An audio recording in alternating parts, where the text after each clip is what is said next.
Welcome to गुरुवारी academy. Friends, आज आपण तुमच्या फोर्थ युनिट मधला जो की शेवटचा चॅप्टर आहे that is a brave heart dedicate to science and humanity त्या चॅप्टरचा वर्कशॉप पाहणार आहोत. तर आता या वर्कशॉप मध्ये तुम्हाला जवळपास 11 क्वेश्चन दिलेले आहेत आणि त्या सर्व प्रश्नांची उत्तरे आपण अगदी इन डिटेल व्यवस्थित पद्धतीने समजून घेऊया. Question number first. Write in one sentence each why the following years were landmarks in the lives of Pierre and Marie Curie. तर इथे देण्यात आलेली जी काही इसवी सन आहेत ती पियरी आणि मेरी क्युरी यांच्या आयुष्यातले महत्वाचे इसवी सन आहेत असं तुम्हाला वाटतं? काय वाटतं किंवा त्या पॅसेजच्या मदतीने ते आपल्याला शोधून लिहायचं आहे. Let's start. 1895 Mary and Pierre Curie get married. 1902 the Curies discovered radium. त्यानंतर 1903 the Curies won the Nobel Prize for radium and polonium. After that, 1906 Pierre was knocked down by a horse-drawn wagon and killed. And 1911 Mary was awarded the Nobel Prize for the second time for chemistry. तर अशा पद्धतीने आपण जे काही landmarks होते इसवी सणाचे ते आपण व्यवस्थित पद्धतीने फिलअप केलेले आहेत. आपण आता थोडं पुढे सरकूया, थोडंसं पुढे जाऊया. पुढचा प्रश्न question number 2. Fill in the blanks complete the wave diagram with the qualities of Madame Curie. आता या ठिकाणी आपल्याला एक वेब डायग्राम दिली आहे आणि ती वेब डायग्राम आपल्याला कंप्लीट करायची आहे. तुमच्या टेक्स्टबुक मध्ये हीच वेब डायग्राम पूर्ण रिकामी दिलेली आहे. फक्त एक क्वालिटी त्याच्यामध्ये होते दॅट इज डिटर्मिनेशन. आता हा जो काही वेब आहे तो वेब आपण फुलफिल केलेला आहे. कोणत्या कोणत्या क्वालिटीज मॅडम क्युरी मध्ये होत्या हे आपण या ठिकाणी लिहूया. फर्स्ट, तुमच्या टेक्स्टबुक मध्ये दिलेली क्वालिटी दॅट इज डिटर्मिनेशन. त्यानंतर त्यांच्यामध्ये करेज होतं, धाडस होतं. तिसरी क्वालिटी डेडिकेशन. चौथी क्वालिटी सिंगलनेस ऑफ पर्पज. पाचवी quality strength of character and last but very important quality that is nobility, ती उदार होती. या ठिकाणी आपला दुसराही प्रश्न संपतो. आपण आता तिसऱ्या प्रश्नाकडे वळूया. आपला तिसरा प्रश्न आहे नेम द फॉलोइंग. खालील गोष्टींची नावं द्या. First, 2 discoveries of new lands. कोणत्या 2 नवीन जमिनीचे किंवा नवीन ठिकाणांची शोध लागले. First was Columbus and second was Vasco da Gama. पुढे आपल्याला ज्या गोष्टींची नावं द्यायची ती म्हणजे 2 conquerors of the peak of Mount Everest that is Sherpa Tenzing and Edmund Hillary. त्यानंतरचा पुढे original name of Madame Curie यांचं original name that is Maria Sklodowska. त्यानंतर her birth place that is Warsaw, Poland. त्यानंतर the subjects that Mary majored in at the University of Paris that is physics and mathematics. त्यानंतर nationality of her husband Pierre that was French. And last one, scientist who discovered the properties of uranium that is Henri Becquerel. त्यानंतर आणखी एक आहे that is 2 radio active elements discovered by Curies. आता या दोन्ही Curie पती पत्नीनं शोधलेले 2 रेडिओ ऍक्टिव्ह एलिमेंट कोणते ज्याचा संपूर्ण पॅसेजमध्ये संपूर्ण पाठामध्ये उल्लेख करण्यात आलेला आहे that is radium and polonium. Here we completed our third question. Now we will move towards the fourth question. And fourth question is read the text carefully and match the incidents occurred in Madame Curie's life given in table A with the years in table B. आता madam Curie हिच्या आयुष्यामध्ये घडलेले जे काही incidents आहेत तर त्यांना आपल्याला त्यांच्या इसवी सणासोबत जोडायचंय आणि त्यासाठी टेबल ए आणि टेबल बी असं आपल्याला दिलेलं आहे. बट या ठिकाणी जे काही इन्सिडेंट्स आहेत तर ते इन्सिडेंट्सचे इसवी सन जे काही इयर आहेत ते आपण टेबल बी मध्ये पुटअप केलेले आहेत अगोदरच. म्हणजे डायरेक्टली आपण त्यांचे आन्सर्स लिहिलेले हे लक्षात घ्या.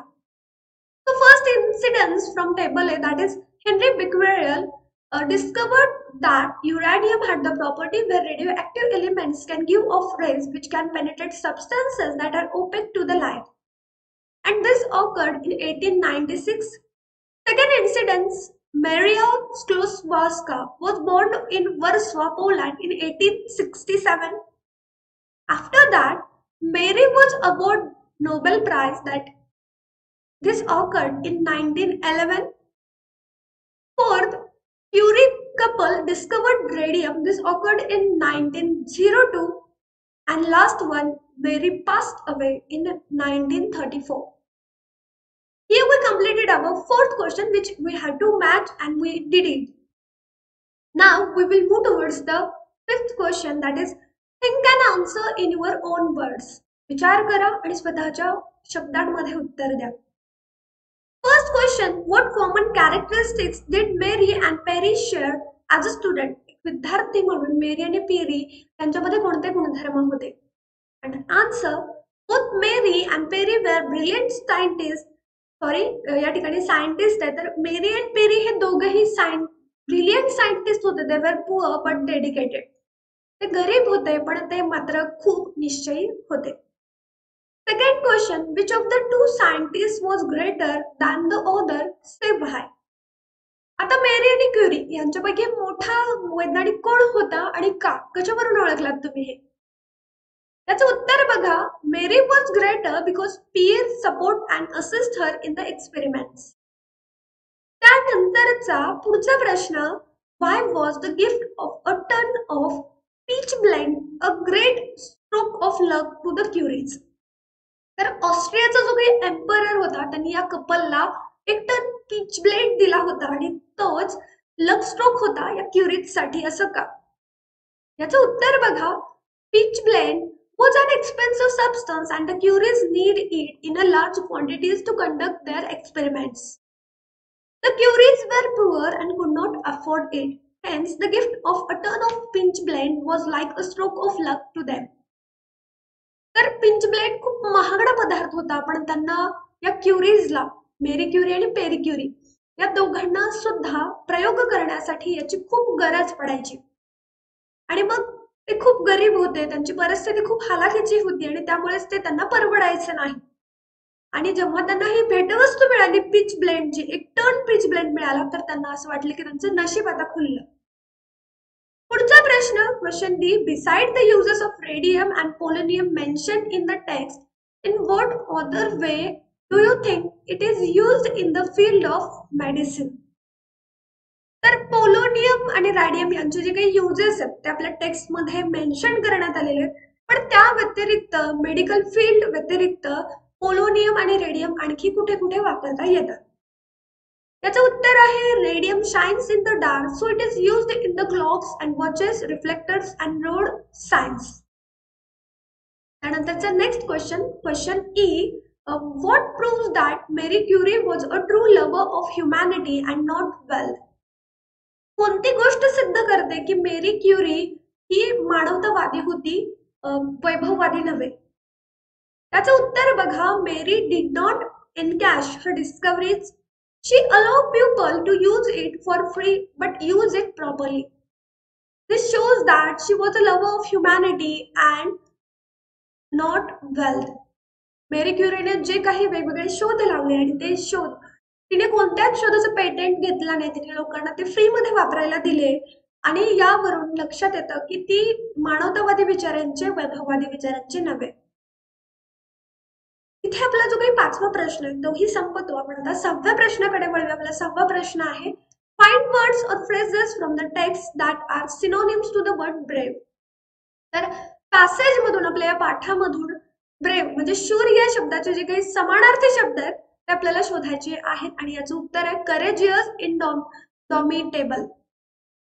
त्यानंतरचा पुढचा प्रश्न, question number 7, read and understand the following words, find out, search for proverbs, thoughts, quotes, slogans that are related to each of them.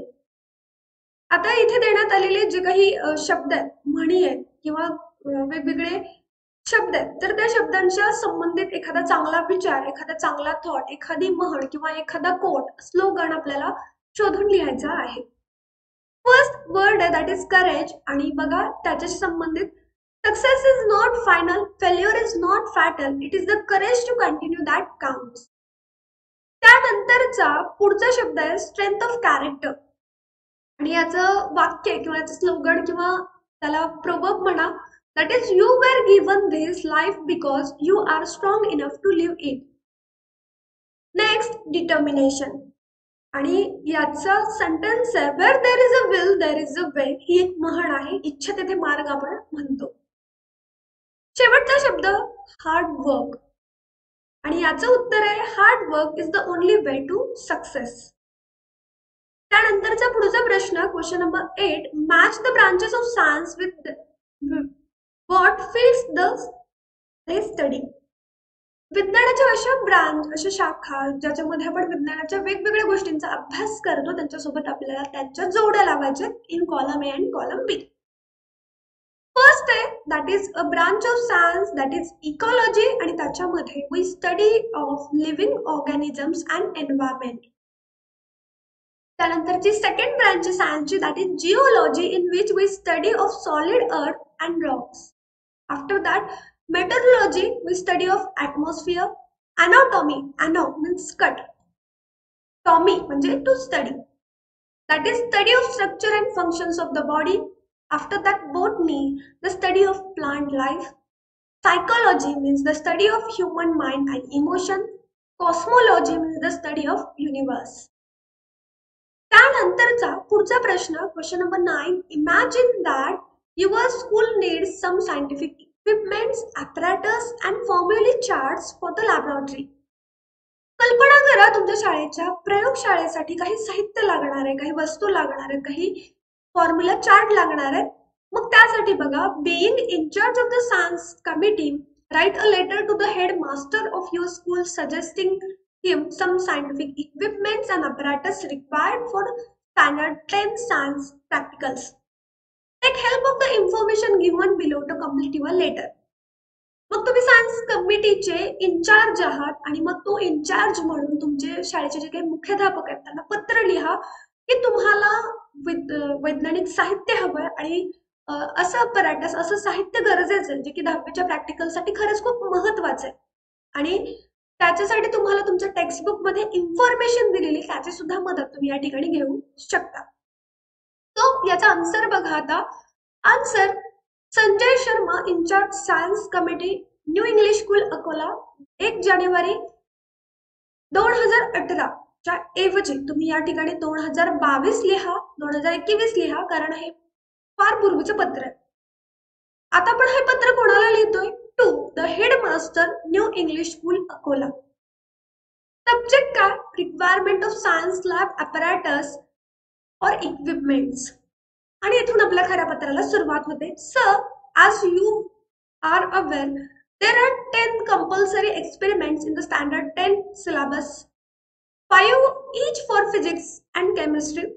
This year, the number of students of the 10 is 50, while there is a provision for 30 students to conduct experiments in the laboratories. According to last year's strength, due to lack of sufficient material and apparatus, some students have to wait while others finish their experiments. Very often, by the time their turn arrives, all the necessary chemicals are used up. A lot of valuable time of the students is waste. Therefore, as in charge of the science committee, I request you on behalf of all the students to provide the following materials, apparatus for the laboratories. आता या ठिकाणी बघा काय काय साहित्य आपल्याला हवे.